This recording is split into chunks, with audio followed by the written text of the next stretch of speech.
And BostonGlobe.com investigates the children of Catholic priests. The paper reports there are thousands of people who have strong evidence they are sons or daughters of clergy members.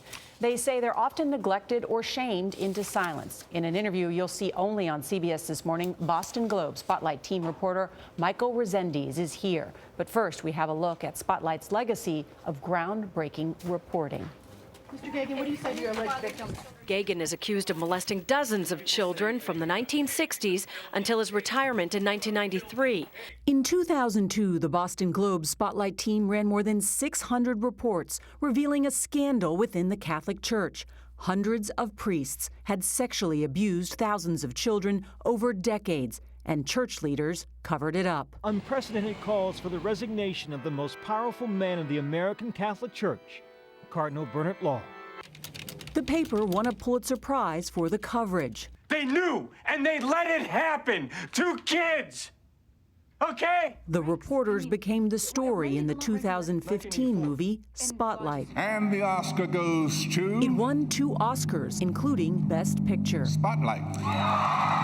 This morning, the Spotlight team unveils a new report on what it calls a worldwide and systemic problem within the Catholic Church: priests fathering illegitimate children.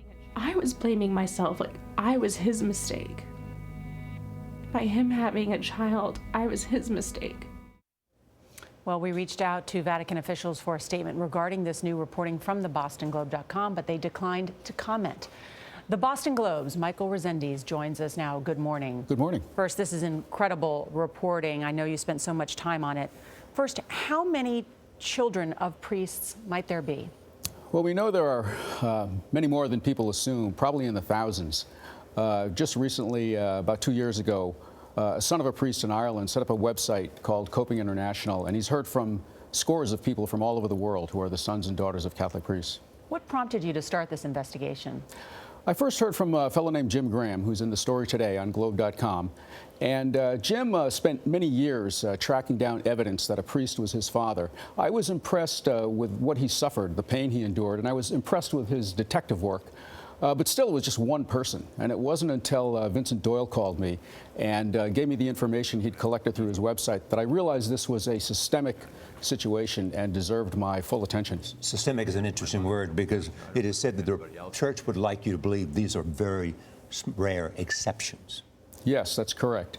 I think it's very similar to the situation with clergy sex abuse. Whenever there was a scandal, the church treated the situation as if it was exceptional when in fact it was systemic. And I think we're looking at the same thing here. I think most people wouldn't even think about the children of priests, but when you really play it out, it makes sense that there would be children of priests. And then you write in the article that many of them suffer. They have to suffer in silence. They have to suffer in secrecy.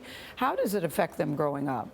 Well, I think they suffer emotionally. I think they suffer financially. I think they suffer spiritually by not having a loving father, and very often by not having a father who provides adequate child support. So what will happen to those who now are identified as fathers of children? Well, these people are coming together. It's remarkable to see this community being formed right now as we speak. And they would like the Church, the Vatican, to put some policies in place to end the secrecy and also just give some bishops a little bit of guidance on what to do when they learn one of their priests has fathered a child, because right now they have no guidance. But Michael, go ahead, Norah. While the Vatican has not been clear, Cardinal Sean O'Malley has, and he has been an advisor to the Pope and the head of the Pope's Advisory Commission on Protecting Minors. And he gave this statement to us at CBS News. He said this: if a priest fathers a child, he has a moral obligation to step aside from ministry and provide for the care and needs of the mother and the child in such a moment. Their welfare is the highest priority. Is this a moment, too, for leaders of the church like Cardinal O'Malley, who responded to the original Spotlight report, to do something serious about this? I think so, and I think Cardinal O'Malley's statement is important because I think more often than not, the first reaction of a priest is to cover up the fact that he has become a parent. And what Cardinal O'Malley is saying, and I think this is in line with some of the things Pope Francis has said, is no. If you're a priest and you father a child, your first responsibility is no longer to the church, it's to your child. But Michael, I thought this was interesting. You talk about in the African context, but you said this is not isolated. Celibacy means a priest does not get married, but that does not mean he cannot have children. Does that make sense? Yes, I think in other parts of the world, many parts of the world, priests may have a different idea about what celibacy is and what the expectations are of a priest. All this is happening at the same time. A cardinal is in Australia, defending himself. Yes, Cardinal Pell. Exactly. A very powerful cardinal. Cardinal Pell is the third highest ranking official at the Vatican. He's been criminally charged in Australia, as you said. And it's a very, very significant development. I think it's significant because after all these years of having to confront the problem, the Vatican has still not come up with a set of policies for dealing with the problem of clergy sexual abuse. And are most of these children born from abuse? Are they from consensual relationships? Oh, I think very often they're from consensual relationships. You know, I think, for instance, many of the mothers never file for child support because they still love the father of their children.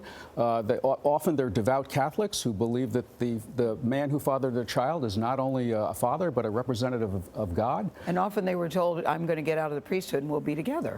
Yes, I think some of the mothers have really been strung along for many, many years. Thanks, Michael. Great reporting. Incredible reporting. Very strong reporting. Thank you so much, Michael Rezendes. Part 2 of the Spotlight team's investigation will be published on Sunday on bostonglobe.com.